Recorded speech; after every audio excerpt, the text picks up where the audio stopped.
l'État a englouti 338 milliards, sans compter les subventions sur les produits énergétiques qui ont frôlé les 600 milliards. Voyez ce que cela représente au détriment de la véritable activité de développement que le budget doit assurer. C'est intenable. Et cela a stressé à plus d'un titre. Et quand nous disons effectivement que nos finances publiques sont assez stressées comme ça, nous faisons référence à cette situation. Aujourd'hui, il convient de le diagnostiquer, c'est ce que nous avons fait. Et en même temps que nous recherchons des améliorations sur le coût de la vie, que nous puissions véritablement aussi adresser un début de réponse à cette situation qui est vraiment dramatique.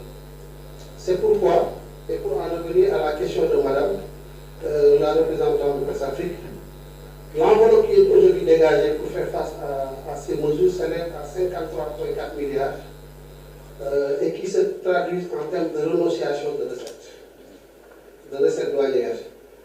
Maintenant, vous conviendrez avec moi que 53 milliards contre les 142 milliards de l'année 2023, il y a un effort assez important qui a été fait. Mais la solution se trouve dans la technique fiscale. Nous avons essayé véritablement de procéder un peu à ce qu'on appelle la redistributivité de notre fiscalité indirecte, de façon à pouvoir faire un meilleur ciblage sur les produits qui impactent réellement, à essayer d'en tirer le maximum et de retourner vers une refiscalisation des produits pour lesquels on avait consenti des efforts assez substantiels et qui n'impactent pas significativement véritablement le quotidien des Sénégalais.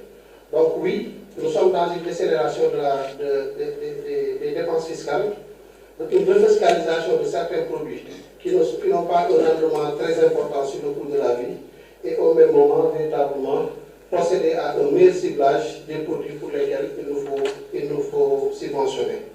Et le travail va continuer sur les produits énergétiques, vous l'avez dit. Il n'y a aucune raison à ce qu'on continue de subventionner, vous l'avez dit, des ambassadeurs, des diplomates qui sont ici, le représentant du Fonds monétaire international, lui-même il nous l'a fait remarquer, d'autres personnalités, il a dit que lui-même il est subventionné, alors que fondamentalement il n'a pas besoin de ces subventions et que les montants pour lesquels l'État assume un peu cette couverture de dépenses pourraient servir à toucher des populations beaucoup plus dans le besoin, comme les populations vulnérables, le monde rural, en tout cas les personnes qui sont dans une situation difficile d'handicap ou quelque chose comme ça. Voilà en tout cas ce que je voulais dire par rapport aux deux questions qui nous ont été posées sur